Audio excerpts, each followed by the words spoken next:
Joe. Always Irish Joe. Always Irish Joe. Sometimes it's good to just yell about football. What are you doing? Don't do this to me, Harry! The Ohio State. It's Ohio State! What do you mean, the? It's a poison. I almost stroked out and died over it. I'm glad to be at the party. I'm mad we're this late. You ain't a captain of nothing but a sinking ship. That helps the defense without them even doing a damn thing. Doing a damn thing. The call-in line. 312-988-15. You tell Johnny all you've heard and seen. Oh, Irish. Oh, Irish. Oh, Irish. Oh, Irish. Irish. Yeah, that's right. Oh, Irish. Oh, Irish. Oh, Irish. Oh, Irish. Irish. Yeah, that's right. That's right. Welcome in. Welcome back, everybody. Victory Monday. It's Victory Monday, and I'm in a good mood about it. Well, it's just a beautiful thing, man. It's the first Victory Monday, always Irish call-in show of what will be, gotta be, needs to be, many to come. So welcome in, everybody. I'm in a good mood. It's Victory Monday, and it's interesting, folks. Now that we're a couple days away from this, there are some trends emerging around the nation and with some media and most definitely with some other fan bases that we need to talk about. And it all makes me happy. It's all good for Notre Dame. Even the negative stuff I'm going to go over is good for Notre Dame for once. So welcome in, everybody. Victory Monday, 312-988-15. Here's the thing. We already got a bunch of callers, and I figured that might be the case once games get going. So I'm going to do a good job of getting to the callers. And today, you will probably have more time on the phone than you're able to have on the Saturday after the game. And so that's kind of how we're going to set it up here. But I want to give you guys your time. The chats, you guys are hitting on a lot of good stuff that I wanted to go over. You guys are on the chats, and I appreciate it. I have a couple nuanced things I want to go over, and we'll see what the callers have. Welcome in, welcome back. Start of another week. Victory Monday, baby. Let's go. Obviously, you can find the program on YouTube. Do it. Subscribe if you haven't yet. Appreciate it very much. Give the video a thumbs up. That helps Johnny out as well. Notifications on, you know why. That way you alerted every time a new episode drops. I know you don't want to miss it.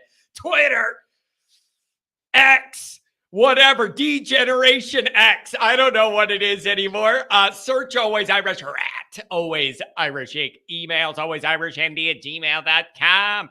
I've been getting a bunch of happy emails all weekend, and it's just gorgeous. Man, everybody, all of the people in my psycho circle here love Notre Dame so much. I'm just getting these emails of people being like, John, I'm actually happy. like, such is the existence of a Notre Dame fan that I just get emails of people being like, John, I just wanted to email you because you're happy and I'm happy. And it's really great. Like, man, life's too short not to have these moments. And so I love it. Did Jason Smith, did anybody see the video of freshman Houston dancing? Yes, I did. And as a man who's cut many rugs himself over the years, you won't believe it. Ask Angela Rudiger and ask Patrick Cotter. Good morning, Pat. Hope you shot low yesterday. Ask anybody who knows me personally. I cut more rugs than somebody that works at a carpet store. You give me the right beat and I move my feet, all right? That guy was up there breakdancing, doing the splits. It was amazing. I circulated it on Twitter. It was amazing. He was up there dancing like an Irish beat, did the splits. The whole team went nuts. It was amazing to see. Don't be fooled by my looks now. I can cut a rug. I got a sea walk that'd make Snoop jealous. Ask Angela and Pat if you think I'm kidding. Anyways. I'm in a good mood. Forgive me. I'm being goofy. I'm in a good mood. It doesn't happen that often that I'm this genuinely happy about Notre Dame. So don't bring me down. Nobody bring me down. I'm in a good mood for once about all this and where it might be trending. All right? Audio only anywhere you want it. You can get it the call-in lines. It looks like people already know them because the decks are lining up. 312-988-15. Fighting Irish Wire every single day. Every day. Read all about it, folks. Our staff works hard, man. We're up till 1, 2 in the morning on Saturdays after a game, writing articles, making sure everything's loaded up for what's going out Sunday morning. Like it's a big operation over there. Everybody tries their best. I appreciate you giving us a read, not just me, but the other stuff too. Okay. Facebook, Instagram, Always Irish Inc. Go over there and jump on board. I'm trying to get on there more and expand the reach. Thanks to everybody who's jumped on already. Okay. So let's see how many, what the call log's like so I could determine. We got a handful of calls waiting. Let me get through just a couple of my notes of nuance, go through the super chats, and then I'm going to give the callers the time. Okay. So here's one thing I'm wondering. Now that we're a couple days removed from Notre Dame's first game, we had all the excitement of the first game in general, the buildup. Then we had the excitement of Notre Dame looking pretty good in that ball game and the post-game show and the call-in. It was awesome. I mean, it was exactly what I wanted. We had it was 320 people at the concurrent viewer mark. The only show I've ever done higher than that on concurrent was when CJ Carr committed. We did that live and that had a bunch more people, but they dropped off after like 5 minutes. This time we had a bunch of people that stuck around. Full call bank the entire time. It was like 60, 70 calls. I couldn't even get to all of them. And we went 3.5 hours. It's exactly what I want. You deserve your outlet. You're going to have your outlet. And people liked the format of the calls going faster. People liked that. I got a bunch of messages like, John, the pacing of this was better than your regular because we're moving callers, different ideas, different voices. You don't know what you're going to get, and it's a fast pace. So a bunch of people liked that. You got to understand, though, I can only go at that fast a pace when I have full phone banks. If I have 4 people waiting and I go fast, then I have a call-in show and it lasts 15 minutes total. I can only pace it like that with that level of high engagement. And so as long as we have that, everybody that messaged me said they loved it being quicker. So we're going to try and do that, but we got to keep having that big phone bank full. But I liked it too. It felt like it was more of an AM radio show you hear driving around, like move it and move it and move it. It was nice. And thank you to everybody who waited on hold and got their voice heard and all that. Okay. So I really appreciate it. Here's something I'm wondering. I'm going to put this out to you guys. Now that we're a couple days removed, I would like to know if any of your original takeaways have changed or shifted. And, sometimes you have that immediate excitement and then things chill down from that immediate excitement. Maybe you rewatch the game and you start seeing little things different. Now that all that buzz has worn off of the excitement of the first game, I'm genuinely wondering if anything has changed for you on the plus side, on the minus side, anything. I think that's interesting to talk about this week. Here's something that's been on my mind. And I brought this up yesterday to somebody on the phone. And what I said was, what I'm going to do first is show the people who donated because they deserve that. It's a $10 hour from the B1 Rotate B2. Week 0 college fan base reaction.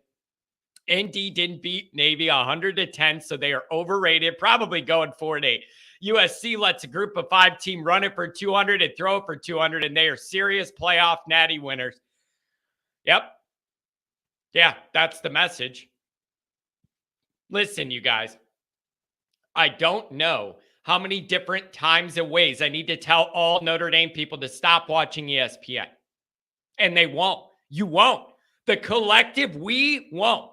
I have not watched any minute of ESPN programming outside of games where that's on that channel and that's all you could get, where only you could get it.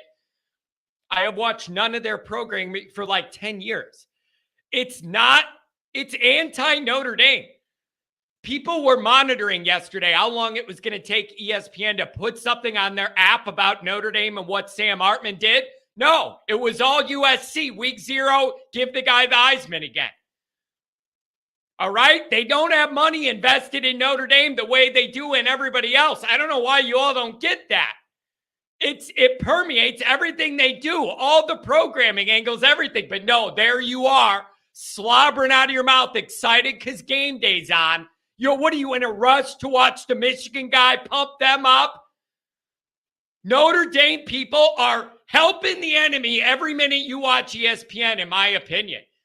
And it pisses me off when the Notre Dame people start tweeting, I'm watching ESPN and I'm really mad they're not giving Notre Dame any credit. You guys are dumb. There's other ways to get college football content other than ESPN. You don't need them. You don't need them. And they only talk about us when they have to. Understand that when you keep watching it and then complaining about what you see. Don't give them the time of day. All right? $5 holler. Paul Conley. Captain John, let's mention to put Tony Roberts in our prayers. I grew up with them. Best announcer ever. Voice of my Notre Dame childhood. Just the golden Irish pipes. And we did mention it Saturday during the live show. But you know what? In a way, it's almost appropriate. You had all that excitement of Notre Dame's first game when I started to see the reports that Tony passed away. It's almost perfect in a way. That guy loved Notre Dame. Just it was inside of him. And he was a Notre Dame guy. And big part of my childhood, and God bless his family, and what a great life, what a great Notre Dame life. That's what I want to say. What a great Notre Dame life. Just iconic. There isn't that many announcers where all of us can remember his biggest calls word for word. This was one of them. So rest in peace to the voice of our Notre Dame childhoods. Paul Conley, another $5. I'll appreciate it. Captain John Freeman said, besides the Hartman great statistics, his ability to call the right protections was fantastic, something that gets overlooked. That absolutely gets overlooked because you're not really going to see it on the front end on a stat sheet. But again, that's what happens when you have a 6th-year guy. That is why you go get a 6th-year guy, to be able to figure that all out so it's not a mad fire drill. And so, yep, good job there. But here's what before I started yelling about ESPN, here's what I'm going to say. I had this conversation on the phone yesterday with somebody about the game. And I said, I am used to when Notre Dame wins, you're just kind of like relieved that they won. And like even going back to last year and then Kelly too, so many games, even when we had way more talent, you left the game when it was over being like, at least we won. It wasn't a loss. And we moved to the next week. It has been rare to leave games and then me to say, I'm genuinely proud of how we played. That's a different thing than just being relieved we didn't lose against somebody we shouldn't lose to. Getting up there and saying, I'm proud of the way we operated, that's pretty new. It's new for me anyways, because I have a high bar of what would make me say that and think that. I was proud of the way we played Saturday for a first game. I was proud of our guys. I was proud of the coaching staff. I thought they had a well-run operation for the first game, and it was good to see. Okay. The other thing I want to mention before we get into the calls, there's a bunch of them. I need to give you guys the phones. Other fans of other teams are really not happy right now with Notre Dame. Other fans of other teams are really unhappy with Notre. We have been getting pounded. We have been getting bombarded ever since the moment that Navy game got away from Navy in Notre Dame's favor. These fan bases are out after Notre Dame, and it's unbelievable. Like, they are lashing out. The Ohio State people have been the worst in my mentions on Twitter. They are overreacting, downplaying this win, downplaying Notre Dame, saying Navy's terrible. We beat a high school team. Why are you guys happy? All of that stuff. All of that stuff. So that is exactly what you want. It's exactly what you want. Okay? Like, these people are threatened. They all tuned in Saturday to see Notre Dame fail. They saw Notre Dame look, and think about it, you guys. We were the first game of the year. Everybody who loves college football is excited about it. You're all bought in. Everybody wants to watch the first game.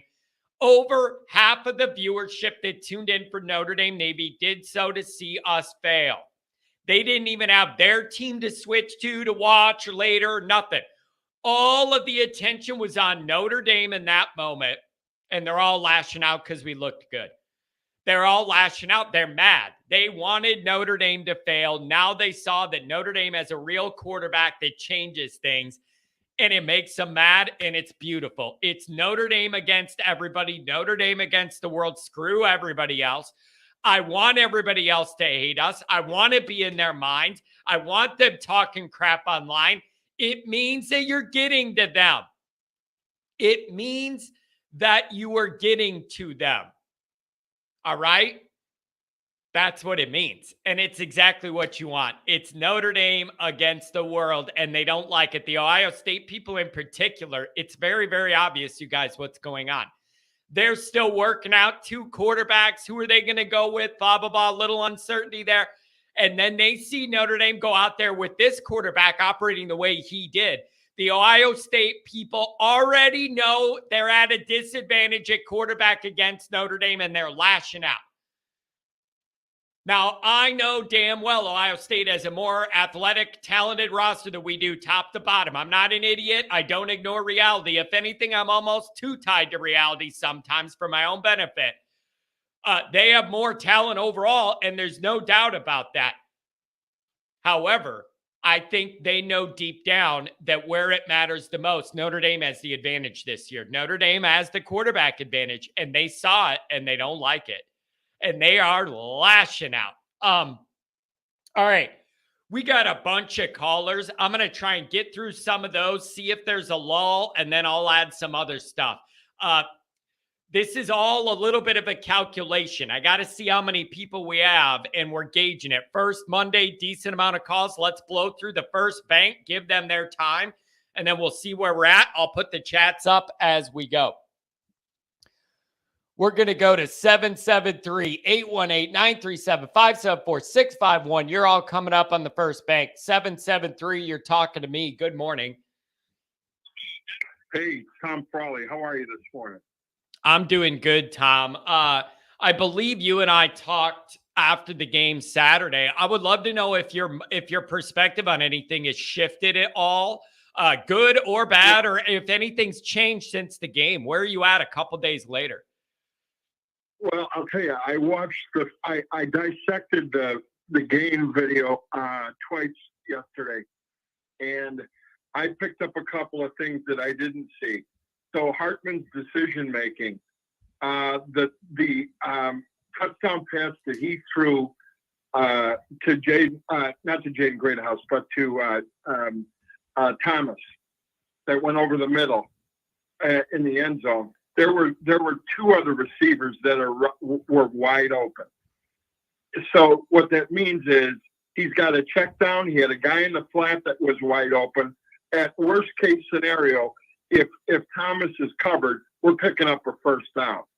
So the way he read that defense was great. The other thing I saw was the blocking. Holden Stays, when he was lined up as a wide receiver in a couple of formations, his downfield blocking is great. I'll tell you, and it seems like on the defensive side of the ball, there were two guys that were around the ball and assisted on a lot of tackles. And it was Joshua Burnham and Jaden Mickey. That's exciting to see because it shows their depth and how well they're coached. I think this is a big upgrade from years previous. Yeah, I think those are what I saw on the I film. think those are really good things to look for and to notice. And some of it is nuanced stuff that doesn't always show up in a stat sheet, but you know it if you're looking for it. I just think for me, man, it's like I keep hearing it's just Navy, chill out. But then I say, I realized it was just Navy. And even within that, I had things I was looking for. And I think I saw them. Yeah. Like, even if we acknowledge that it's Navy and what that means, within that, I knew what I was looking for. And I think I saw it. A well put together operation overall for week one, an offense that looked totally different, a quarterback in complete control, a good stable of backs. Like, I saw the things I wanted to see. That offensive line held up really well, and it was a big concern I had. What do you think about the way they played? They held their own. Well, that's the other thing I was going to say, John, because of the fact that, look, they didn't make stupid penalties right out of the gate. They're, I think they only had one penalty on that on Mitchell Evans' holding call, and it's how crisp they looked. They were very well prepared. So at the end of the day, it was a scrimmage against a lesser team. But they, what the hell is Georgia and Alabama and Ohio State and USC going to do to Navy on the first game of the year? They're not going to beat them by any worse margin, maybe a little bit, but with that running clock and everything, I don't know what people expect. Yeah. Yeah. Well, you know what I mean? And the other thing is, it's just funny how it works, man. It's like, oh, it's just Navy, chill out. It's no big deal, blah, blah, blah. It was almost a big deal as recent as last year when the second half was a nightmare and we almost lost. Like, give me a break. I'm not going to act like we blow them out every year. And this was the latest version of it. Like, and I'm not, Tom, I'm not acting like Notre Dame won the Super Bowl. But for game one, they accomplished most of, if not almost all of the things that we wanted to see, they were able to do. And we're glad to see that. And the other thing, Tom, that's bugging me is every team's first game gets overblown by the media and the fans, either on the positive side or the negative. And that is totally to be expected, and it's natural, and that applies to every single team's first game. Everybody has pent-up emotion and all the intrigue and what's it going to be. There's going to be a big reaction to the first game. It doesn't make you a mature football person to tell me to calm down because it's only Navy. We all know that, and I still am glad of what I saw. Give me a break. Well, it's like the thing that Lou Holtz used to say all the time. Nothing's as good as it seems, nothing's as bad as it seems, and somewhere in between lies reality. Yeah. And I think that's what, if you're going to put it in perspective. I do like how the schedule sets up going into Ohio State. And now you're on it. You got the scrimmage against. Yep. You got the scrimmage against Navy, and then next week you're going to see a more traditional offense against Tennessee State. Yep. And then the trap game. NC State on the road. Yep. And I think by the time Ohio State rolls around, we're going to be happy campers. Yep. Tom, here's how I've been thinking about it. I've been saying all leading into Navy week, I've been saying this is like the litmus test. This is giving us our baseline. I wanted to figure out where Notre Dame was starting from, how put together this operation is overall, and how far along that new offense, the new quarterback is getting, all of that. And now we're starting at a better spot than I genuinely thought we would be. And I'm with you. Now my mind turns to getting better each week, knowing where you need to get better each week, focusing on it, building yourself a momentum ramp to Ohio State. That's what this is all about now. Keep getting incrementally better. Build that momentum. Build the confidence in everybody. Keep finding ways to get better each week. Build that momentum bridge right to Iowa State. And if they play like this the next few weeks, that place is going to be rocking for Iowa State. But you got to take care of your business. Yeah, and I think the attitude of Marcus Freeman between this year and last year, when he was being interviewed and he was talking about, well, the ultimate goal is to get to the national championship, and this year he's kind of changed his tune. It's like one game at a time, the old axiom, and I think that he's staying focused, and just by seeing how well they played and how crisp they were, it's telling me that the attention to detail, the little things that Nick Saban always talks about. Yep. It's about the process. Yep. And I think he's got a lot of that in him. So, he's still learning. It's on the job training, and he's doing a great job so far. So, the other part of it is not seeing his recruits that are starting to contribute. That's a very bright. Do they have a chance to be a really good team? Yes, they do. I don't know if they're going to make the playoff. I really don't. It's too hard to say right now. Yeah. But I'll tell you what, their upward trajectory is the most encouraging thing here, and that's why I'm so excited. Yep, you're absolutely. That's exactly how I see it. And Tom, here's the first test: is how is Notre Dame going to handle this success? Everybody's excited, pumping them up. You did great in Ireland and all that. Now it's the next big test. Like last week, it was where are we starting from? I'll put together you. Now it is you're coming back home versus an opponent you need to beat by a lot. And where are you at mentally? And are you able to build off last week? Or do you have some sort of hangover, letdown, jet lag week that's going to alter how we're looking at this? That's the next test. Can they take this and build from it? That's the challenge this week.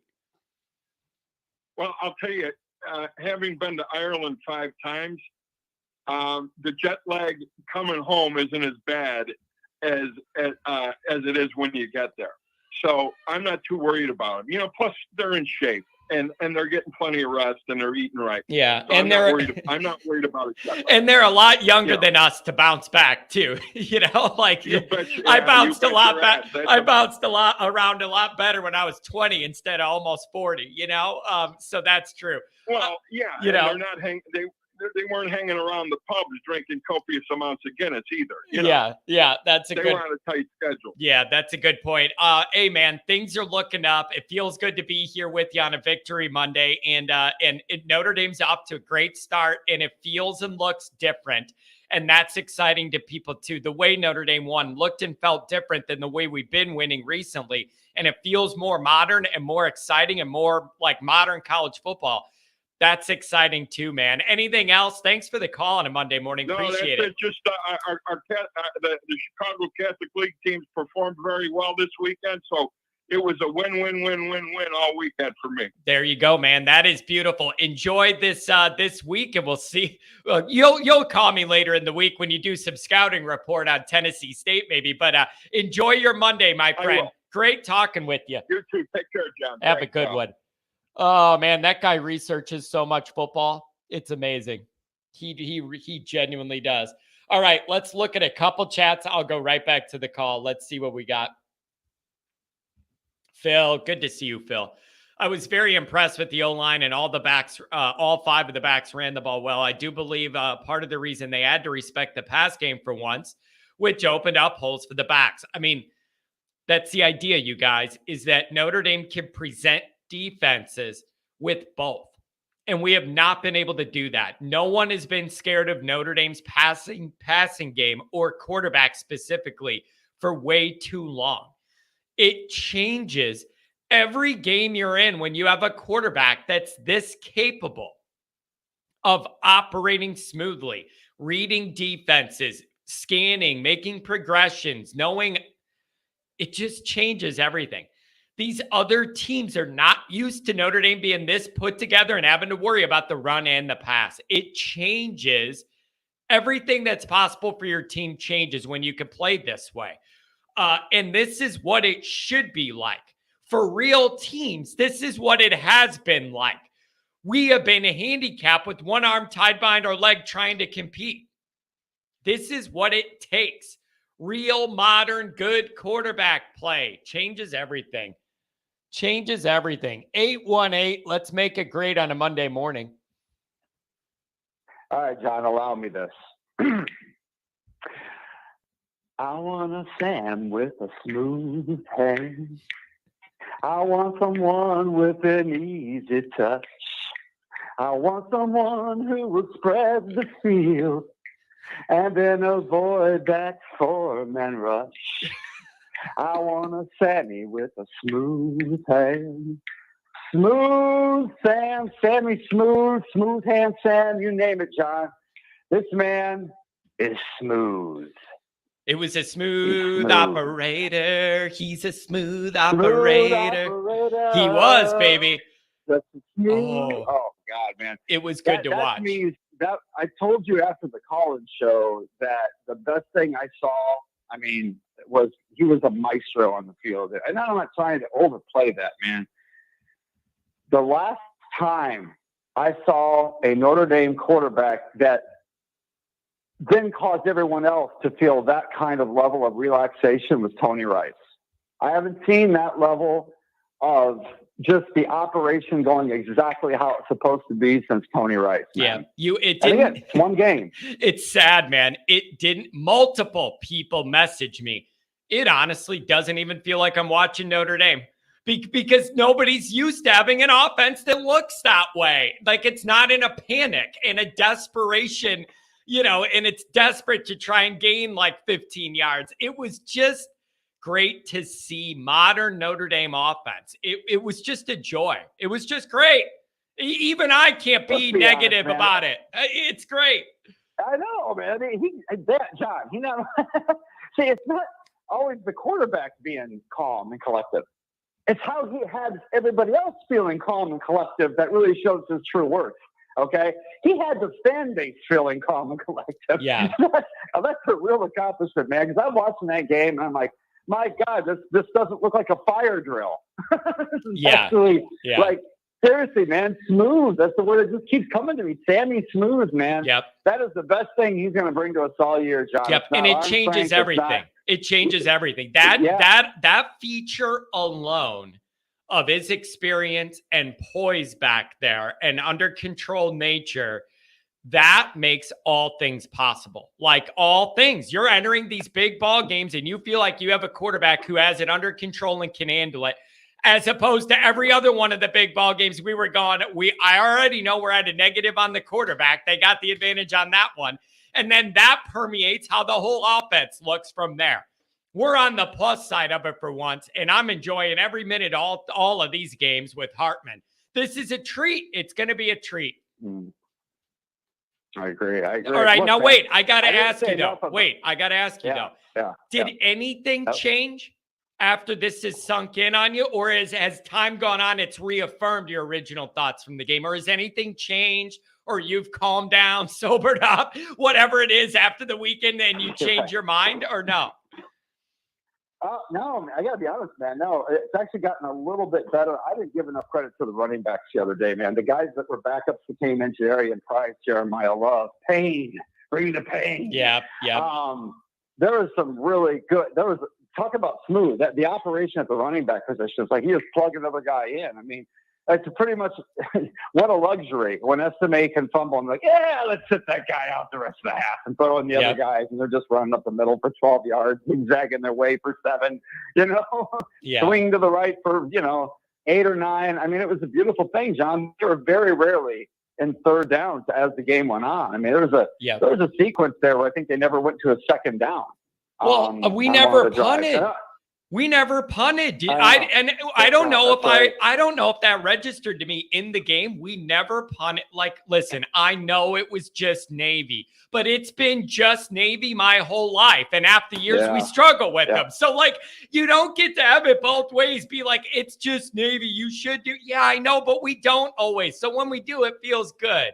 Some of my hair grew back instead of fell out. It's a great thing for once.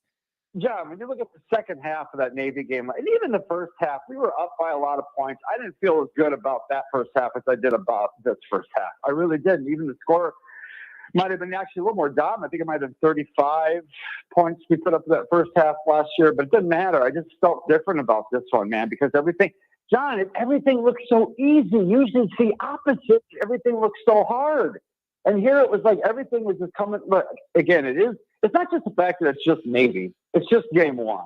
I mean, hey, look, if in 2 weeks they lay an egg or barely win and they're struggling, we're going to have some things to say about it, and we will. Yeah. And justly so. Yeah. But as of right now, man, I mean, this is what really criticism do I have? Not much. Yeah, I saw the USC game later, and I was like, okay, this is a team we can beat. I mean, they're going to be great on offense. I mean, that freshman defense, Branch. Yeah, Branch returner was giving me some headaches. I'm not going to lie. Yeah, I know. Branch was giving me some headaches. But you know what? Their defense exactly. Their defense is still bad, and Notre Dame is finally in the position to maybe be able to fully take advantage of that. Like right there, week one, you already saw that matchup got more leveled out just because of that fact. Okay. And it's just, man, it's good to see. And it was just a good start to the year for Notre Dame. It was exactly what everybody was hoping to see. Optimism is high. The schedule builds your ramp to build momentum right into Iowa State if you navigate it right. And it was just an encouraging start, and it looked different. That's why there's an extra kicker on this one, man.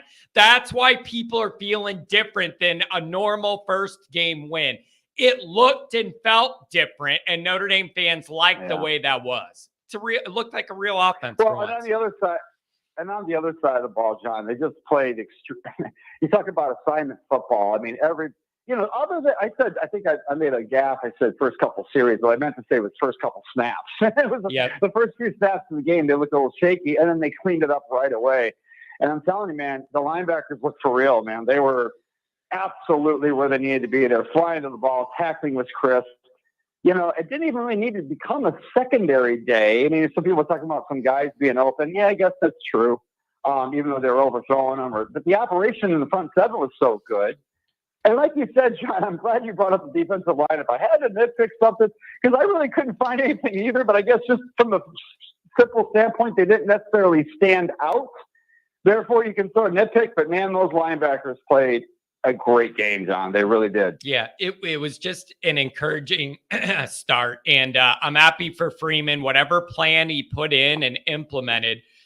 Everybody executed their jobs. Everybody was in control of their units. For a week one, I was very impressed overall. It's a great start, and everything's possible for the Irish with that kind of quality of play and focus. Can we get it every week? Can we build on it? Can we keep improving? Those are the questions I have. Are you going to have a sleepy day in South Bend now Saturday, and then we're all going to start feeling, I got to see where it goes, but we're starting in a great spot. John, it's like the biggest thing I can think of right now, and what causes that when you have that strong of leadership. I mean, you got linebackers who are like 30 years old. You got the quarterback who's 40 years old. You know what I mean? And then you got Marcus Freeman, who, man, hats off to the coaching staff, Al Golden and Jared Parker and all the rest of them. You got some great. That's what I'll say, man. Is that it's starting to look like, John, you and I's, us being so high on Freeman a few years ago, again, it's one game. We're going to keep seeing this progress, but this is stuff I'm not used to seeing from a Notre Dame team to come out again. That's smooth. That's what it was. I've seen Notre Dame come out dominant before, but I'm talking that energy level is really where, if they can keep that energy level all year, they can navigate their schedule and avoid those letdowns, and because we know they're going to be up for the big ones, but they really need to avoid those letdowns. I don't know. There's something about this team that I think will do that. We'll see as we go on, but great leadership, man. That's the thing that sticks in my head is leadership and smooth. Yep. And that, it's just a great team effort. Yeah. So I got nothing to say. I got no criticism. Hey, that's beautiful, man. Hey, this is as good as it gets, man. You're 1-0. You're feeling good. You're flying high. Hey, thanks for the call on a Monday morning and Saturday night. I appreciate it, my friend. Oh, you're going to see. We'll be doing this again and again and again, man. All right. Have a great one, John. Beautiful. Have a good start to the week, my friend. Did you guys see this? Back to the phone lines in 1 minute. I promise. Did you guys see this article yesterday? They interviewed Joe Montana and he was in Ireland and all that. And Pete Sampson, the longtime Notre Dame beat guy, he got to interview him or talk to him. And Joe Montana said that he stopped cheering for Notre Dame and coming back to Notre Dame during the Kelly era. He literally said it soured him on even wanting to come back and be a part of Notre Dame. And that's Joe freaking Montana, you guys. And it's just further evidence Kelly's personality was indeed exactly what I've always thought it was. But when you get to the point where the best players in the history of the whole university don't want to come back because of the way you treat people and operate, it's a big red flag. Have fun in Mardi Gras, bud. Have fun in Mardi Gras. Man. Yeah, this is true, Kale Mendenhall. Greathouse had less than 10 snaps, but 2 touchdowns. Merriweather had 30 plus, but had no output. I believe Greathouse had 8 catches, 10 snaps, or 8 plays maybe, and 2 of them were touchdowns, something like that. Merriweather, it's so frustrating to see that body and what you want it to be, and it just isn't yet. And you know what I'm wondering if his developmental track is one where it's frustrating for everybody for a long time. I'm wondering if he's a guy where like one game it just clicks and it's not like a gradual thing, but more of like a light switch turns on and then it's just on. That's what I'm hoping for because it's still just a little shaky and unsure. And like Jaden Greathouse runs his routes out there with more confidence than I see Merriweather do. Like, I see that. There's just something, I don't know if it's a mind thing of like, I don't know, but it's like you see things processing and not just happening with him. And it was great to see Colsey kind of step up and have a couple great catches and a touchdown and all that.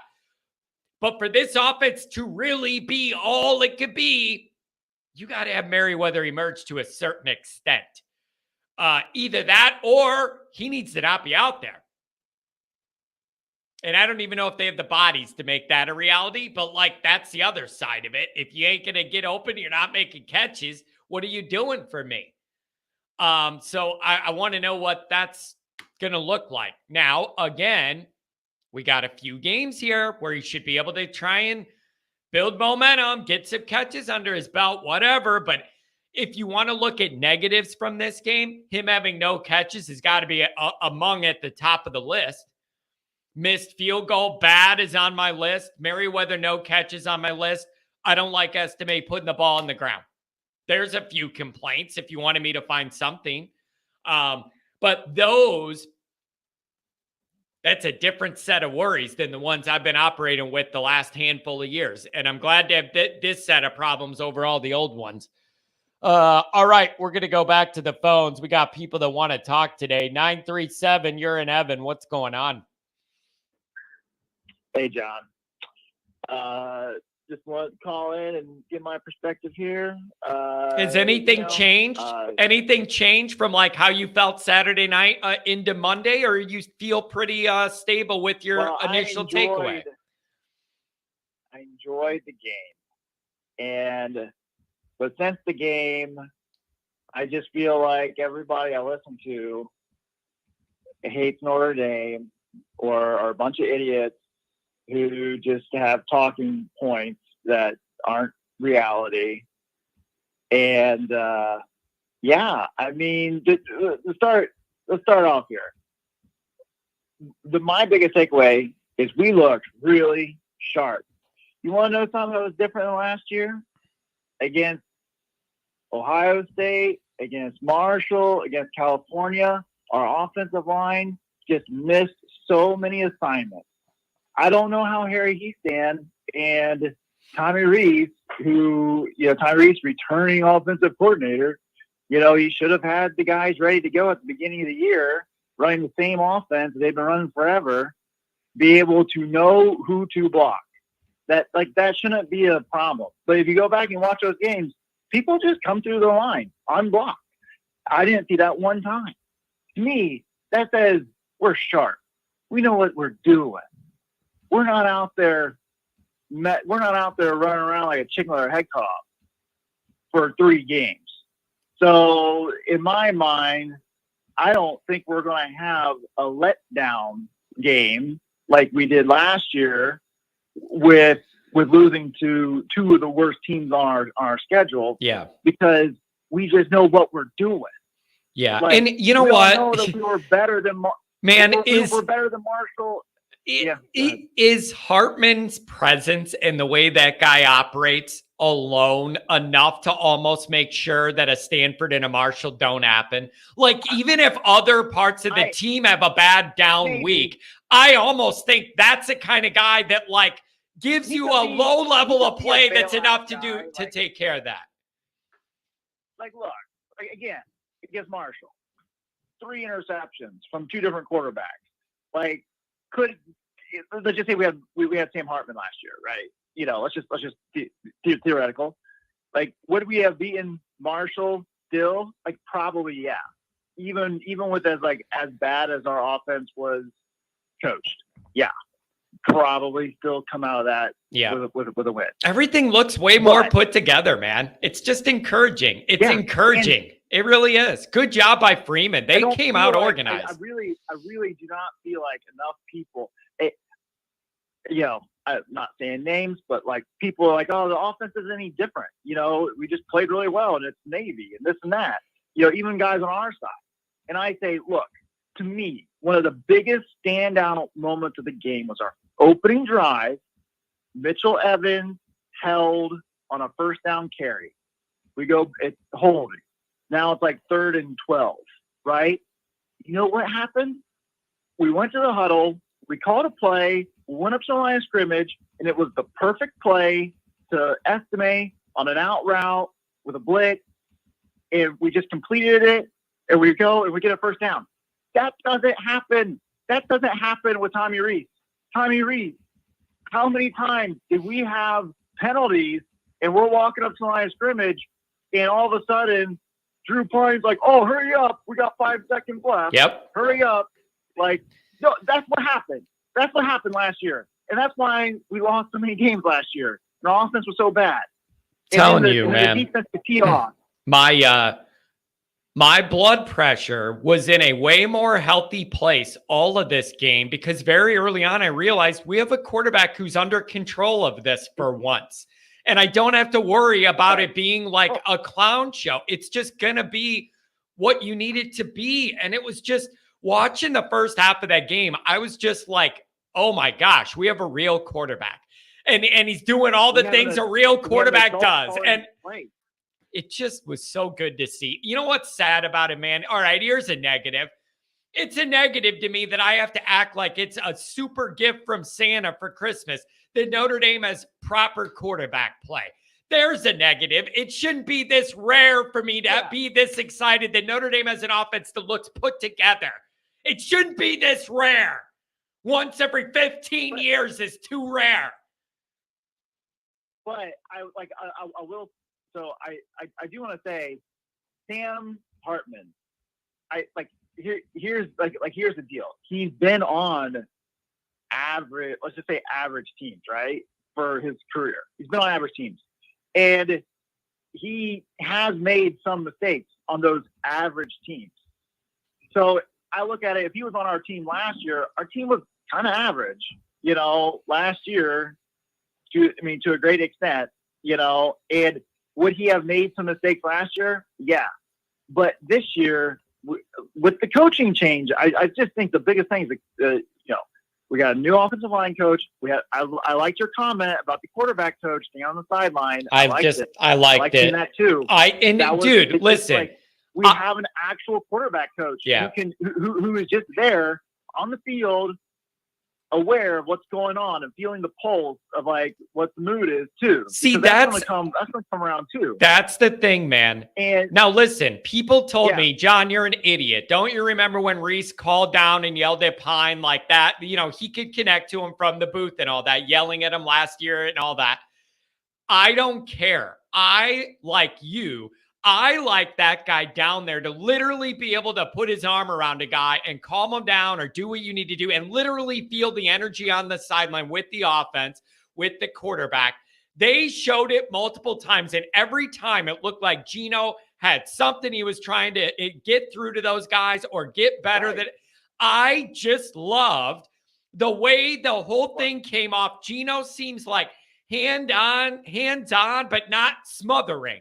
But hands-on, but not smothering. And I liked it. And I just think quarterback's so important. You should have a guy with them down there. And Notre Dame does. And I like that. And I don't know if that doesn't make sense to everybody.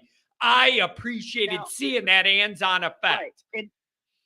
And look, the quarterback's the most important position in football.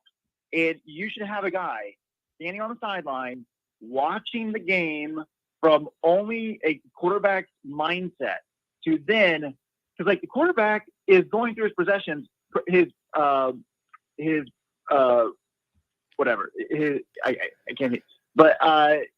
progressions, and he's not able to see everything at once. You need more eyeballs out there.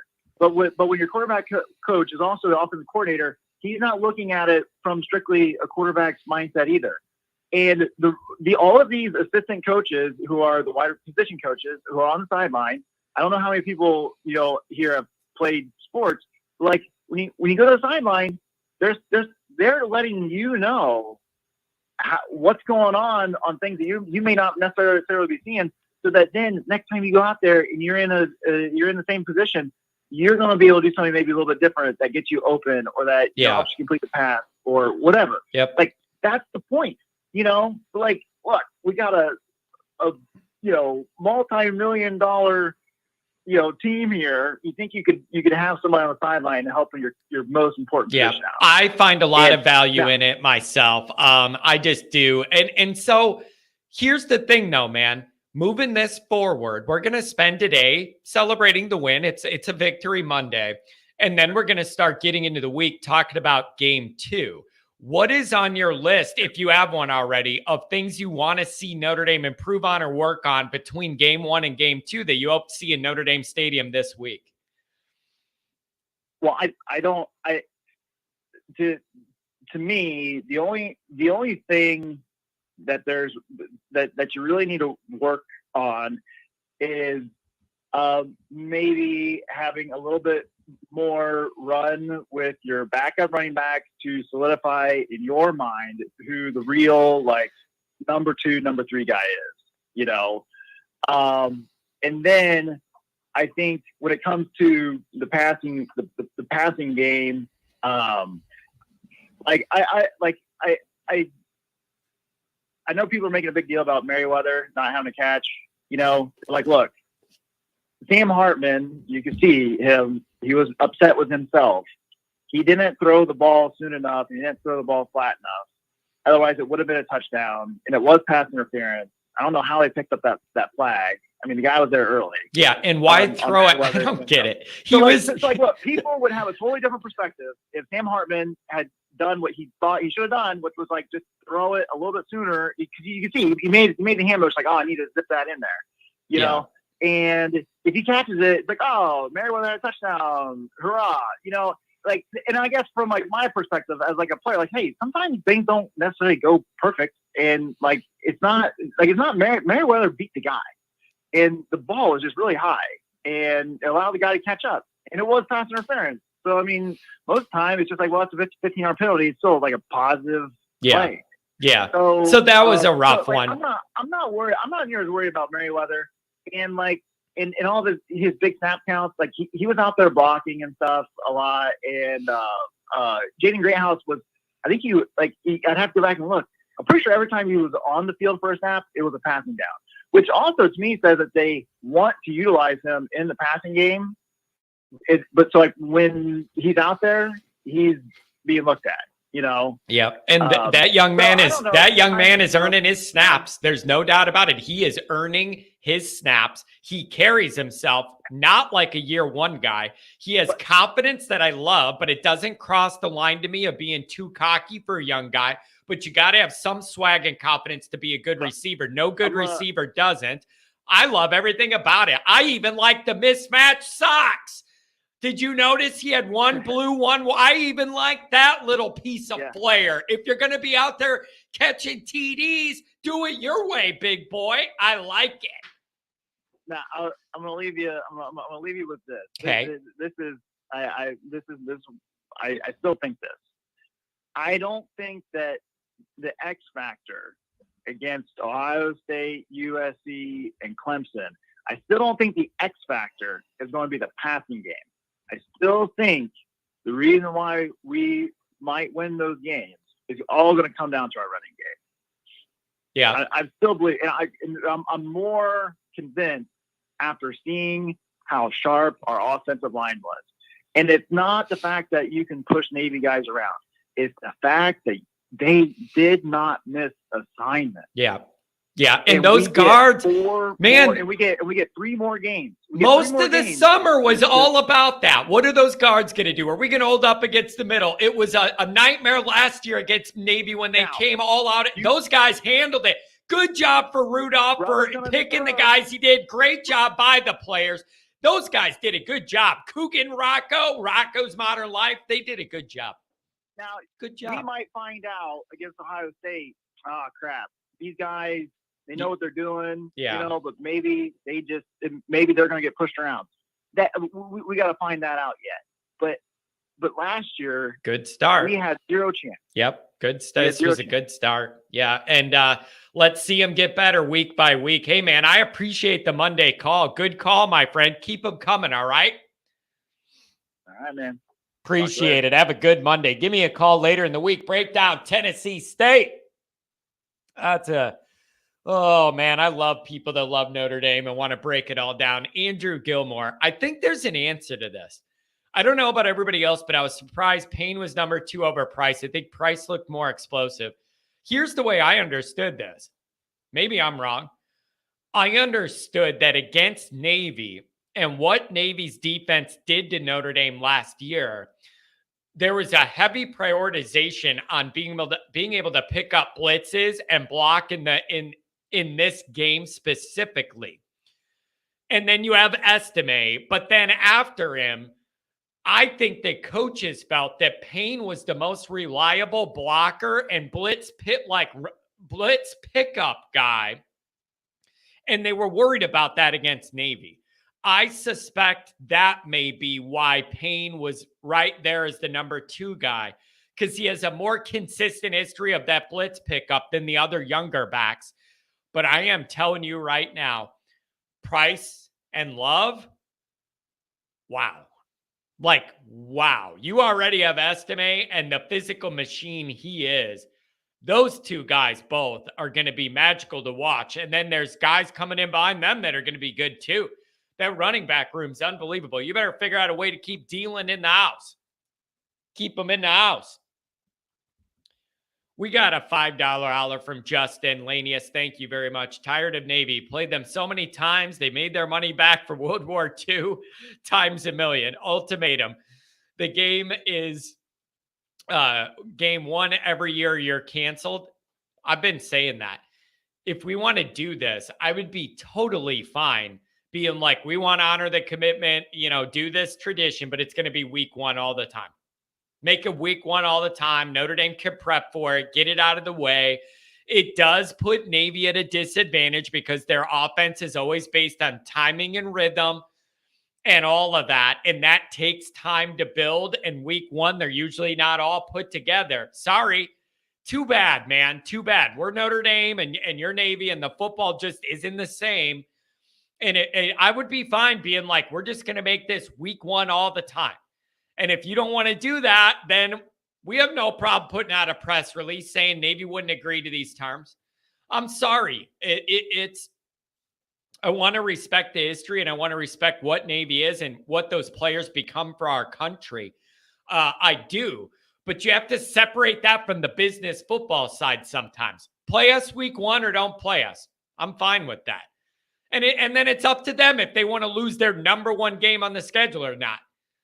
Like, I'm sorry. There's always leverage in every negotiation. Somebody's got some leverage. Notre Dame doesn't need Navy. Navy needs Notre Dame. It's the only game of the year they play other than Army that people care about. Come on. So then you put it back to them and go, it's up to you guys. What do you want to do? Look at this. John going to get some Rogaine and black hair dye if Hartman keeps playing this way. Yeah, wouldn't it be the funniest thing ever if Notre Dame keeps playing good and every day I come in here, my 5-ed starts going back into a 4-ed or a 3-ed. And by the end of the year, I have like full like hair. I have like a mullet. Everything's grown out. Like it's all equal here. I'm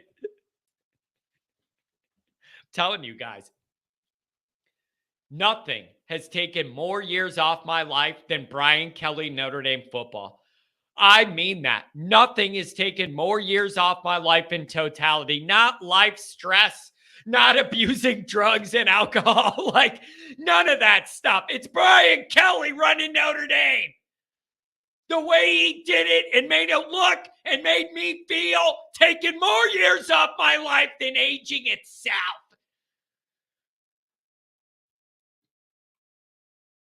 And I'm glad it's over and it's starting to grow back. It's a beautiful thing. 651, let's have a little fun. What's going on this morning? Not much. Only thing that kicked my butt this weekend was the hay fever, so I apologize for my voice. Oh, that's okay, my friend.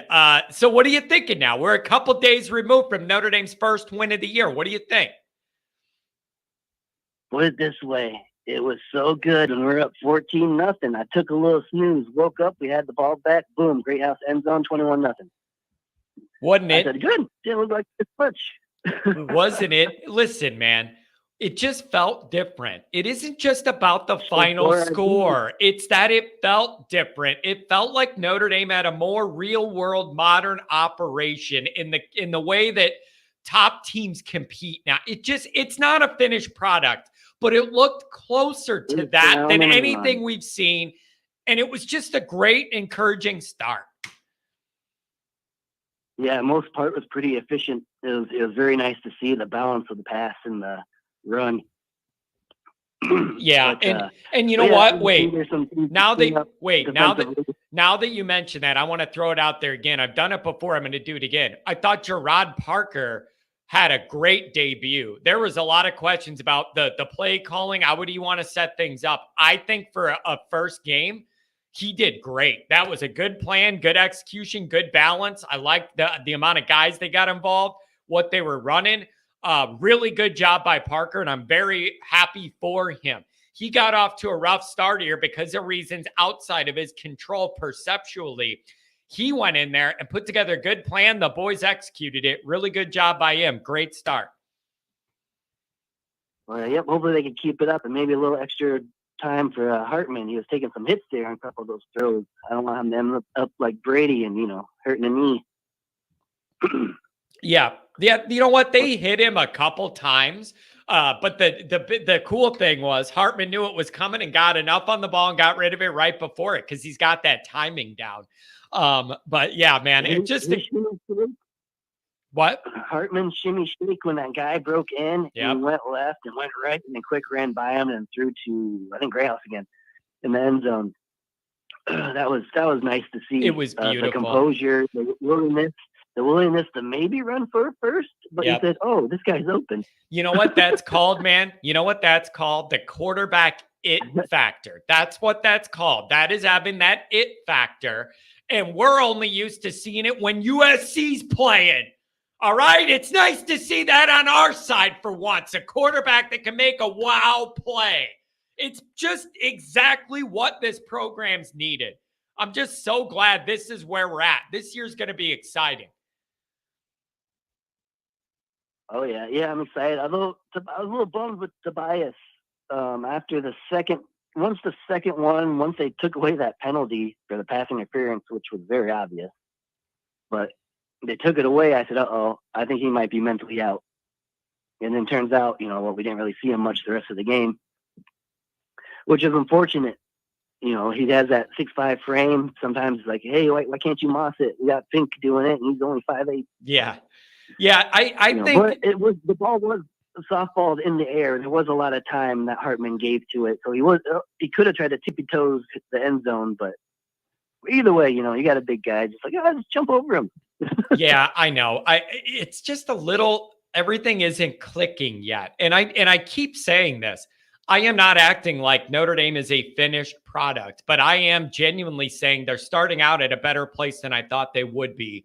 And that is very encouraging to me. And I want to see where it goes. Can they pick it up a notch this week and improve off what they did last week? Are they going to sleepwalk back at home? Like, that's the challenge this week. How's Notre Dame going to handle this success? Oh, yeah. Yep. Hartman transferred to ND because he's a smart man. To try to bring back the Irish took Hartman. Tossing the dish, he's going to start, man. Throwing to Tobias like he's Elias, like darts, man. That's our quarterback, Sam Hartman. I'm telling you guys, this is amazing. We got a pregame poem, I think, Friday night. We got people singing on the line this morning. We're breaking down some rap bars. I like this, man. We got a following here you can't find anywhere else, man. There's no show like this. You guys are good, man. That's beautiful. I like that. Thank you. Like I said, I wish the voice was a little better, but we can do what we can. But defensively, still a little bit with the rush. I like that some of the fourth downs we stopped them, which was good. We proved that we can at least get to that point. And then as for Hart getting lost in the secondary when that guy blew by him, and all you had to do was just find the guy, run at the guy, and just turn. I think he's taller than him and whatever else. But again, thankfully the other guys, they ran into each other and missed field goals and missed whatever. I still believe we would have covered the spread even if they scored those points, but regardless. Yeah. And you know what, man? There are definitely things you want to improve on. Navy is not the purest indicator of me of what your defense is going to be over the course of the year.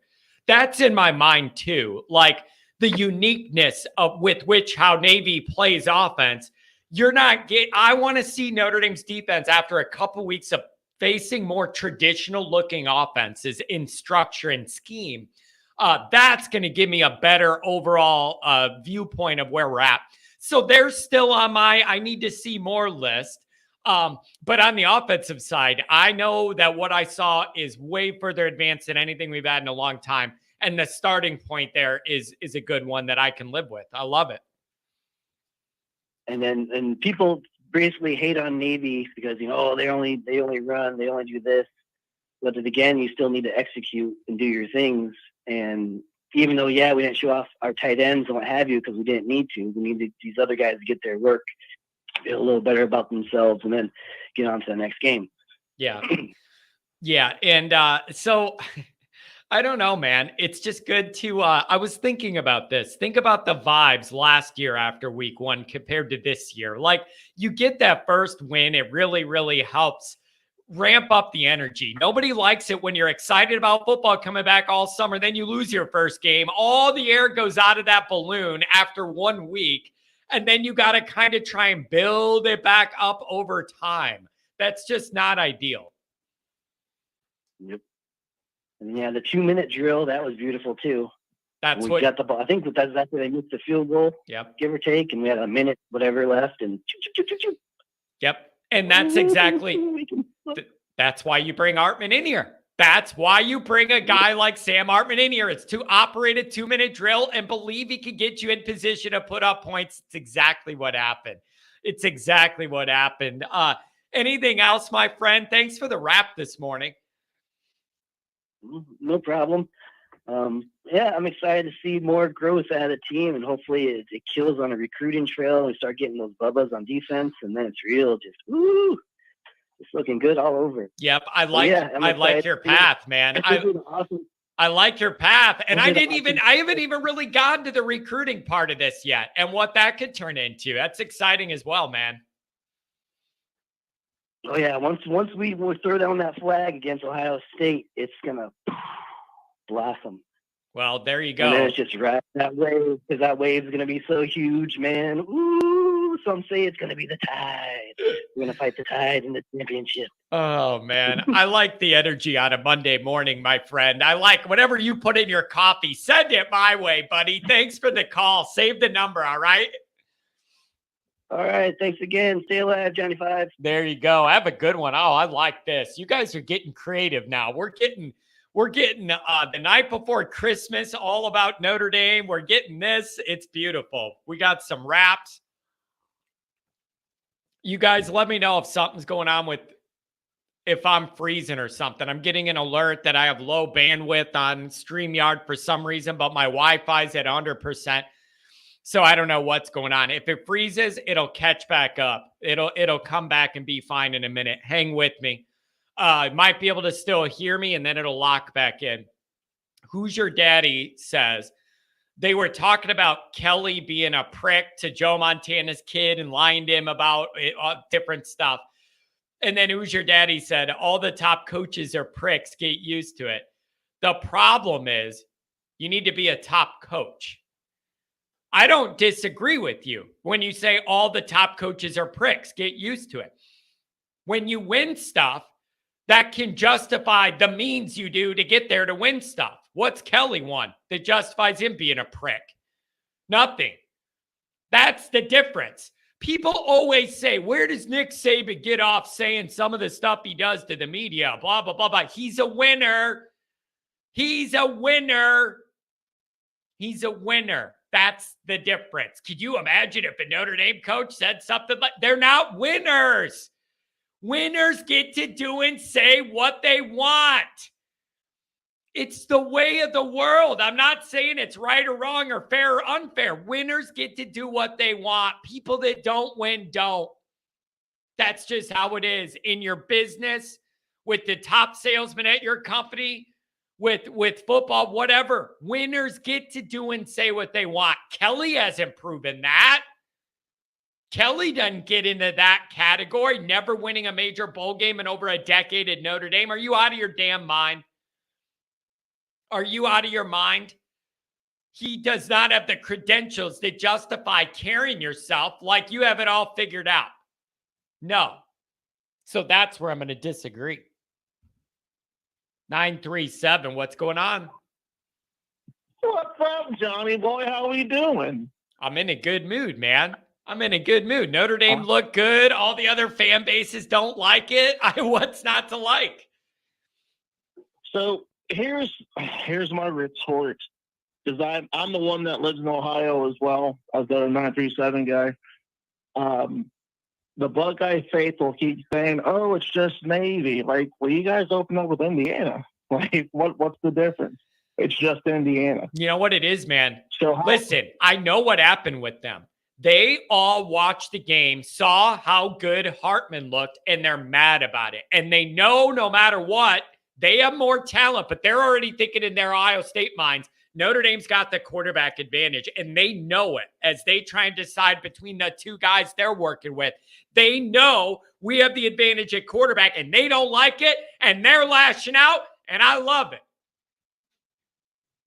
I don't know about more talent top to bottom. I'm always on the fence with Ohio State. I'm always on the fence because look at who they play.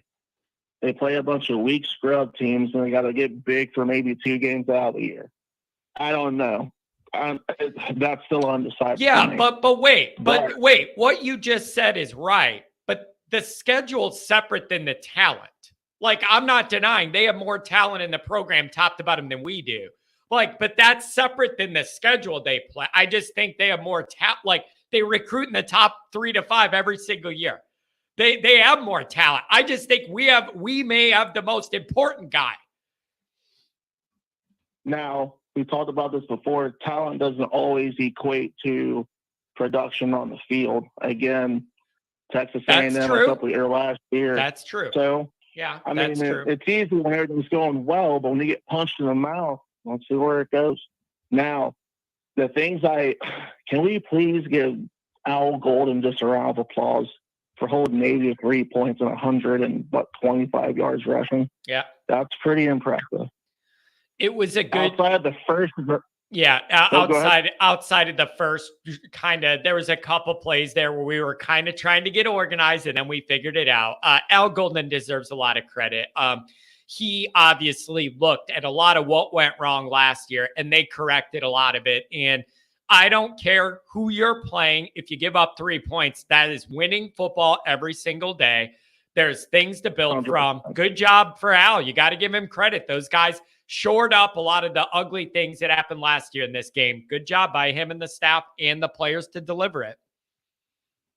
Now, the only thing I didn't care for, right, again, like you talked about, Estime dropping the ball, and also our field goal kicker. I mean, you got to make that kick, kid. You know what I mean? You could stay where you're at if you make field goals. Listen, I took a lot of heat because I put on Twitter, what's the deal with that kick? And you know how people are. They were coming at me going, John, are you ever happy? We're killing them. Can't you relax? Not a big deal. John, you need to just get over it. And you know what? You know the way I think. And what I said is, it didn't matter today, but in 4 weeks, you're going to need those 3 points against Ohio State. So if it was first game nerves, I got shaky sea legs from flying over the ocean. I don't know what it was, but it better be over and done with. Because that was not a good start, and it didn't matter that night, but it's going to at some point. Straighten it out, buddy. Straighten it out. Absolutely. Literally straighten it out. Like the kick. Straighten it out, okay? I mean, straighten it out in every damn way possible. 502, I'm coming to you next. Hang in there. 502-618. Go ahead. Sorry I interrupted. Oh, you're good, man. No, I'm pretty excited, though. I get to take my little boy to his first Irish game next week, or this week coming up. I figure this will probably be the safest game to take him to because he's only 7. So I don't want to take him to some big game and have a bunch of just mongrels there to mess up the experience, so to speak. But I hope that this week you get Tobias Merriweather out there, get a couple of good catches. I would just scheme him open personally, because again, he's so big, but I also know that they don't want to open up the whole offensive playbook just yet. And maybe that's why Greathouse got some playing time. But can I say one thing really quickly? Just one thing. Yeah. Why is Matt Salerno catching passes still? We have so many amazing receivers. Why is Matt Salerno catching passes?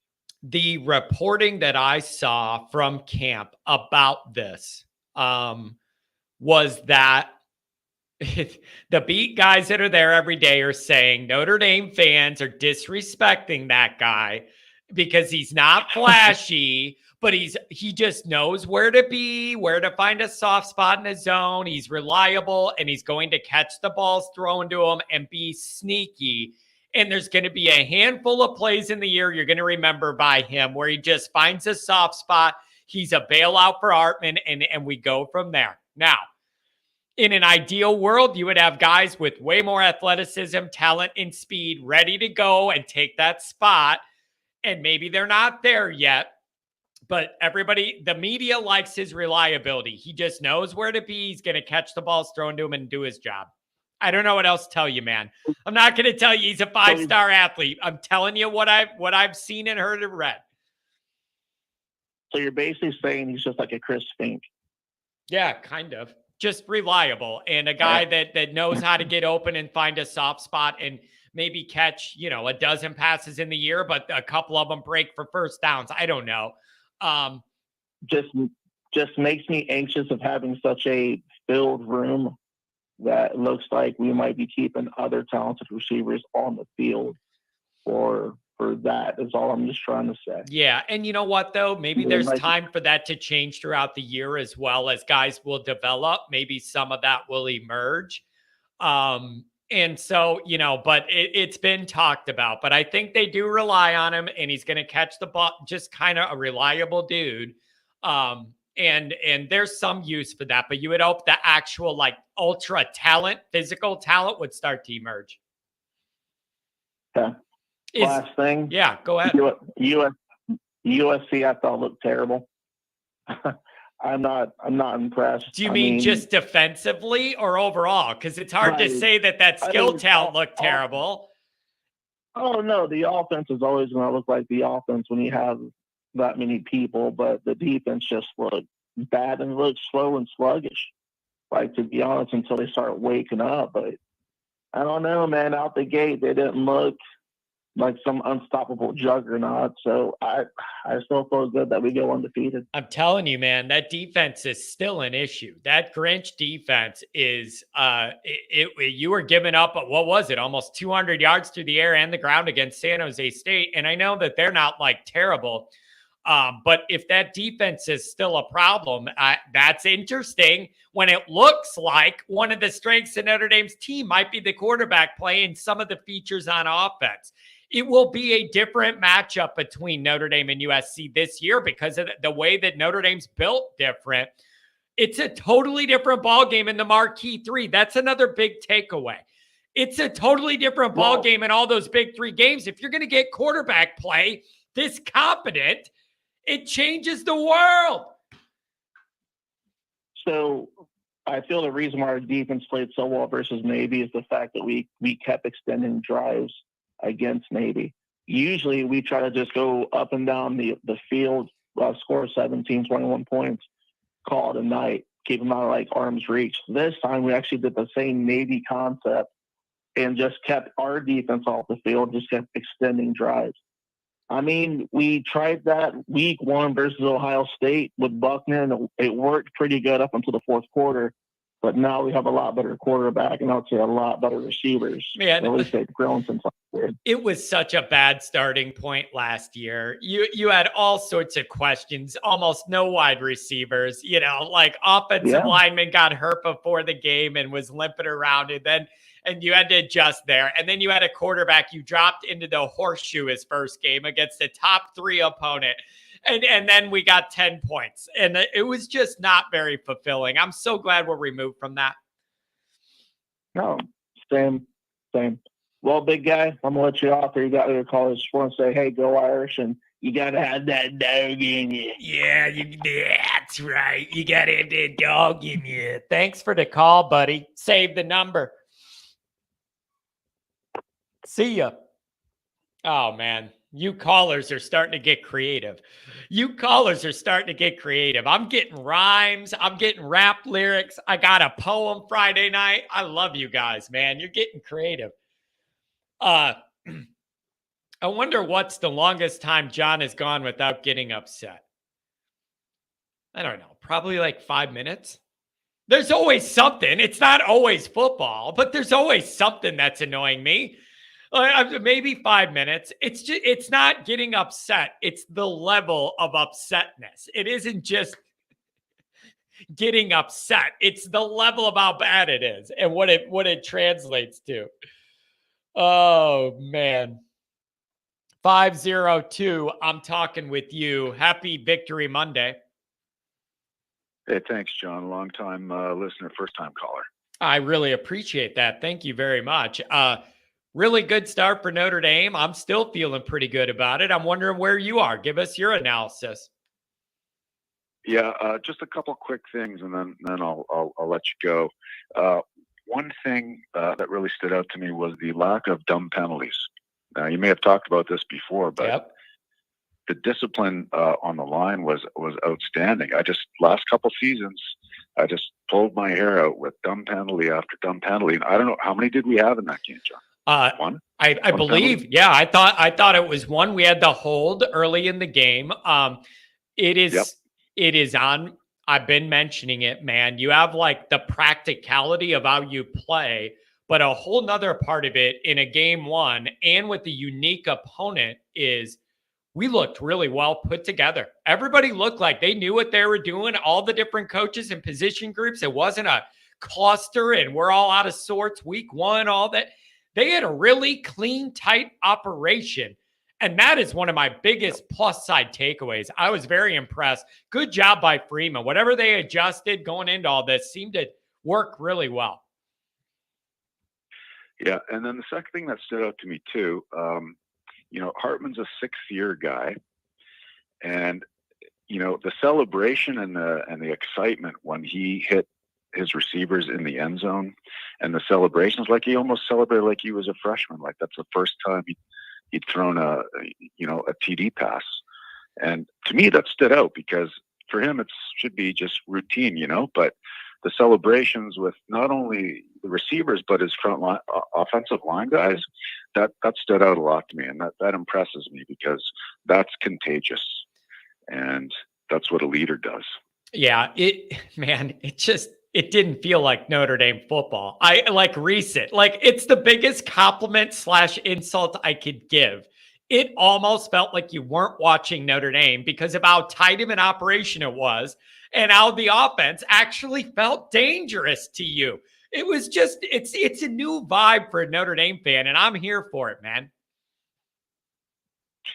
All right, that's all I got. Appreciate what you do, and try and see you at the Central Michigan game at your tailgate. Make sure you get your collection plate out, eh? Yeah, there you go. We're gonna have that going, and we'll be ready to rock. And it's gonna be a fun day, especially if Notre Dame does what they should the next couple of weeks leading into it. Hope to see everybody there. I will give more detailed information about the location and all that. It'll be easy to find, though. I got my flag. You're not gonna be able to miss it if you're on the block. So that'll be it. Stay in touch, my friend. Okay. Yep. Thanks, John. Appreciate what you do. Cheers. Thank you very much. Have a great start to the week. Look at this. Is this Las Vegas caller who I think it is? Is this my old buddy Nathan Erbach from the Golden Domers? Is this who it is? What's going on, John? It's Nathan. What's going on, buddy? Thank you for calling, although you do sound like you're on Mars. Can you dial it in a little bit? What are you doing? Speaker? I'm trying. I'm driving to work, so I wanted to make sure I gave a quick call before I got in. Perfect, man. What do you think, Nathan? Really pretty good start so far. What do you think? Yeah, so I heard you talking to the last gentleman that called in, and you guys talked about like the operation and the process, and I think that was what my biggest takeaway was. When I held my spaces yesterday, kind of like recapping Navy and stuff like that, and that was the main thing I talked about. I mean, outside of the fact that Hartman obviously had a good day statistically, I actually think there's going to be much better days out of him from a pure passing standpoint. I thought that he left some plays on the field, and I think he'll be the first one to tell you that. But just the fact that the process and the product that they put on the field, it was so organized and different things like that. That's why they were able to go out and beat Navy. 42-6 or whatever it was, without any, or 42-3. Sorry, they did miss a field goal, and have it look so good and different things like that without it maybe being the best product that Hartman's going to be able to put on the field this year for Notre Dame. Yeah, it was. I mean, that was one of my big takeaways too, is it just seemed like an operation under control, and it was running pretty smoothly. Is there anything that that was a red flag to you, or like that you're thinking Notre Dame really needs to tighten this up? Like, what's in your list of things you want to see them improve on into week 2? Yeah, it's tough with it being Navy because you don't really get a good opportunity to dissect the defense. We've heard all off season about how good the cornerback play is and how the safeties, even though they're not necessarily elite, are going to just be solid. And so we didn't really get to see that. And then same with the defensive line. I mean, I thought that they provided penetration and different things like that. But until you get to see them pin their ears back against the quarterback, on 3rd and 5 and, get sacks or tackles for loss, it's going to be tough. So I don't know if there's really any area of concern per se. But we didn't really get to see the defense really be the defense that we hope that we're going to see when they play, for example, NC State in 2 weeks. So that was kind of my, I don't know, again, not necessarily an area of concern, but some, against Tennessee State, even though Tennessee State's probably going to be worse than Navy, right? At least they're going to have a more traditional offense, and we can see exactly how deep or so this defensive line and potentially the corner and safety group might be as well. Yeah. But man, Nathan, it just felt so different. Like the way this Notre Dame team was out there, it just felt so different than what we're used to in the best ways. And it's just really encouraging. I think it isn't just like the score we put up against Navy, but a lot of it is how it felt and looked to Notre Dame fans. Way different, way more modern, just a different way to consume Notre Dame. And we're all here for it, man. We waited a long time for this kind of quarterback play. Yeah, and hopefully it continues with the guys that they have after Hartman. You know me, I'm always futuristic thinking with the idea of recruiting and stuff like that. But it's great to have Hartman as a sixth-year guy. They're definitely not going to not win a championship this year because of quarterback play, which is something we haven't really been able to talk about. Yep. As Notre Dame fans, but just moving forward to 2024, through like the next 5-10 years, you hope guys like Angeli, Minchie, C.J. Carr, Deuce Knight, if he comes in, maybe they go out and get a different transfer for next year. If they're not confident in their guys. And the one thing I'll say, and I think that I'm a Tommy Rees guy. I'm definitely not the fan that's going to rip on Tommy Rees. I thought he was a good OC for Notre Dame, but I think Gino might just be a better developer of QBs. And I know that that's not necessarily something we're going to figure out this year because of Hartman already sort of being what he is. But there is just a lot of stuff out there that kind of shows that. And there's a lot of people that believe that. I think Tommy has some schemes and different things like that maybe are cool and maybe NFL driven. But at least for the collegiate level, I think Gino, as long as he's here at Notre Dame, we might see some better development out of the quarterback play. Yeah, that's the case. I like everything I've heard and seen out of Gino. I've liked, including the aggressive nature with which he's trying to recruit future quarterbacks too, and how involved he is with that and everything. And I like the hands-on approach, and he seems like a very communicative guy. I like the vibe, man. And so it was a really, really good start for Notre Dame. And Nathan, the question is, how's Notre Dame going to handle this success coming back home? Are you going to sleepwalk back at home thinking you're the shit? Or are you going to go in there and work on things that get better this week? That's the big test. Yeah, I think the problem is with it being Tennessee State, first FCS opponent that Notre Dame's ever faced. Obviously, I think it's a cool thing with the HBCU. I think that's a great way for Notre Dame to transition into playing an FCS opponent if they're going to do it. But with that said, Notre Dame could put out a D+ performance and probably dog walk Tennessee State even worse than they did Navy. So, it probably will. A lot of it will be about the process. Like we just talked about with Navy, like who cares if they won 42-6? Notre Dame could have won that game 28-0, for example, and it not be like the performance from an offensive perspective that we saw on Saturday. But the process was good, and it just felt like something different. If that's the case with Tennessee State, I mean, Notre Dame could win, 45-0 and it not be some like 70-7 blowout. But if the process is still there, that's really all I care about at the end of the day. Because with that said, also, they're going to probably play Angeli for a long period of time.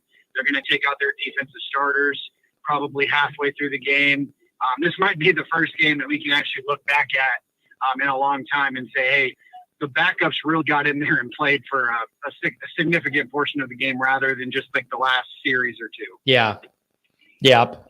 Man, I don't know, but the vibes are good. The operation looked good. Things are trending up, man. It's a lot better start than what we're usually used to. And it should be an exciting year, man. The big three, the marquee three, those games change big time with Sam Hartman there. Like the way Notre Dame fans enter those games in their minds is totally different this year because you got a quarterback that it can hang, and that's exciting.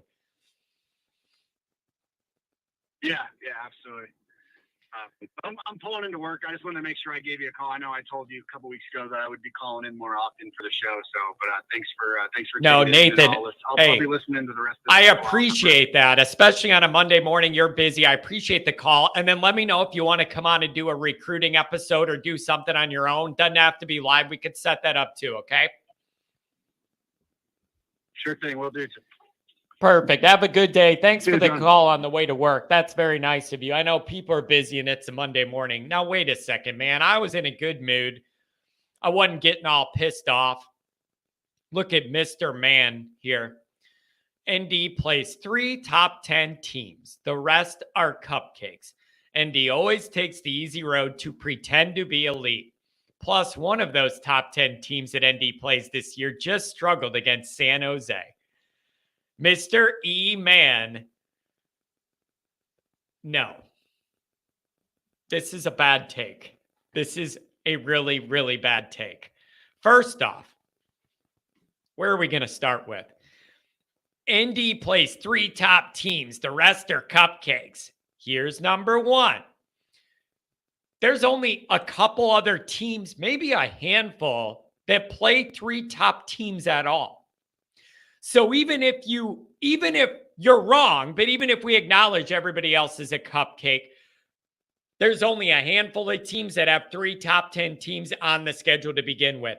Even if the rest were cupcakes, by the merit of the top 3 teams and only another handful of teams play that many good teams, it would be a respectable Notre Dame schedule. So you're wrong about that right away. The rest are cupcakes. 90% of the teams on Notre Dame's schedule won 8 or 9 games or better last year. They're not cupcakes. I'm not asking like Duke is world beaters, but they were 9-4 last year. I'm not acting like these other teams are great, but they are not cupcakes in any way. They might not be great, but they're not cupcakes in any way. Notre Dame always takes the easy road. Nothing Notre Dame does is take the easy road. Notre Dame makes the road harder on themselves by the scheduling and the decisions they made. If you wanted to take the easy road, you wouldn't have scheduled Georgia. You wouldn't have scheduled series with Ohio State.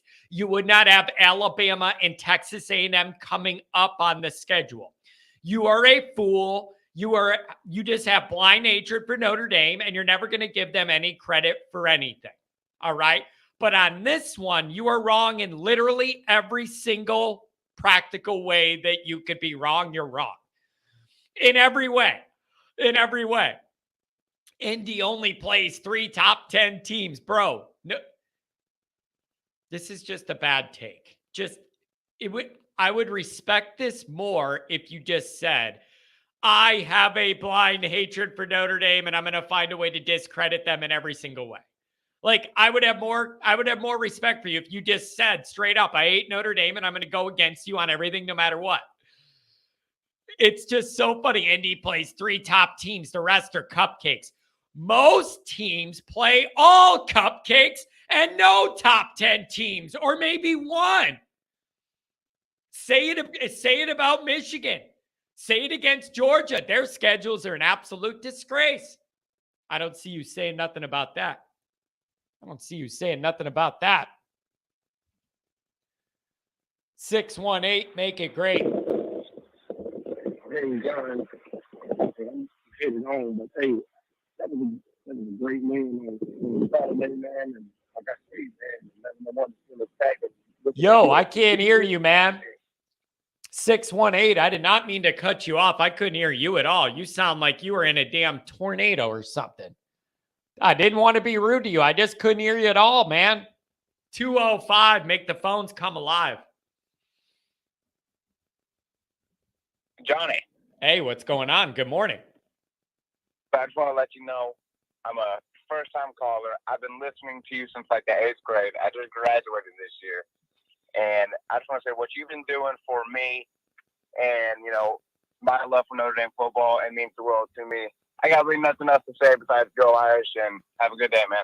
Hey, I appreciate that. Thank you very much. Save the number and give me a call again, and we'll talk. But that means a lot to me, man. And I'm a little worried if you went all through those formative years with me, listening to me in the backdrop. Hope I didn't lead you the wrong way in life, buddy. Hope I wasn't a bad influence. I don't want to be a bad influence. You have a good one, John. I appreciate that. Thank you very much, man. What a nice call. Just to call to say, hey, John, I like you. I'll take that, you know? I'll take that for sure. So I don't know, you guys. This was we're off to a good start. And a lot of people are mad about it. And a lot of people are they just hate us so much that they're just never gonna give Notre Dame credit for anything. Every single thing they do, they're going to find a reason to discredit. And it is perfect. It's exactly what you want. It's Notre Dame versus everyone. Notre Dame versus everybody. It's exactly the way I want it to be. And the day that changes, it means we don't matter. As long as people keep hating us this way, you're on the right track, man. You're on the right track. I'm not going to let Kent bring me down. I'm not going to let Kent bring me down. You want credit for Navy? This doesn't involve you, Kent.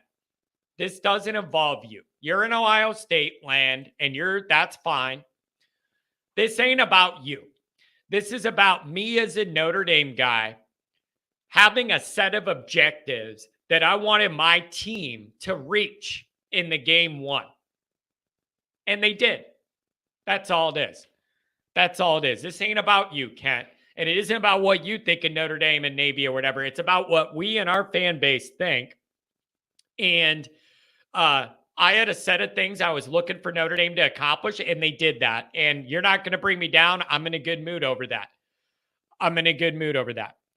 ND beat up on Navy, which is a cupcake. Yeah, I'll give you that one. So what? Other teams have 10 of them on their schedule. We have Navy. Other teams have 10. Michigan does not play a real team with talent until the second week of November. Georgia has one of the easiest schedules you could ever handpick. Like, it's just blind Notre Dame hatred, and I'm not going to let it affect me. It's showing that you're mad Notre Dame people are happy. You're mad they're trending up. It's hilarious. Oh. Yeah, nobody is playing anybody good. I told you guys a few weeks ago, the only schedule that anybody will accept from Notre Dame as being tough is if it was Georgia, Alabama, rotating for 12 weeks. 6 of Georgia, 6 of Alabama. That's it. It is a good question, Kent. I don't know if something's changed in your life, but you used to be like happy-go-lucky, go with the flow. Now you're really bitter and upset. I genuinely hope everything's good with you in the real world. I don't know why you're turning dark the way you are on your delivery. I don't know where it's coming from, man. And the other thing is, if you're that miserable and hate all of this so much, why are you here?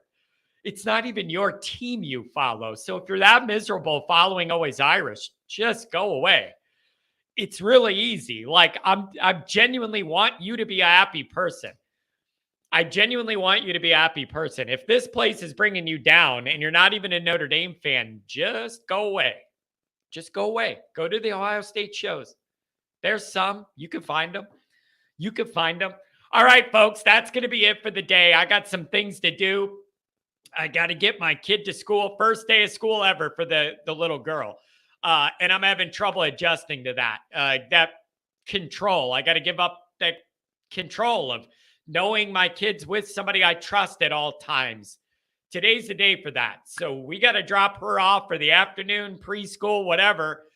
And it's just going to be weird. I got to give up control for the first time. And I'm a little worked up over that. I don't know how I'm going to react to dropping her off. So we're going to see how that goes. We're going to have some lunch and then get her off to school for the first time. And thank you, everybody, for the nice calls, the nice chats, all the people that donated. I really appreciate you guys. We're building a really good little community here, and I want to see it keep growing. So thank you to all you for being involved. I'll have a YouTube short up tonight And then I'm going to have an interesting topic out on a video tomorrow morning. And then we'll be live Wednesday again to start turning the page away from Navy and into Tennessee State. Thanks for being here, everybody.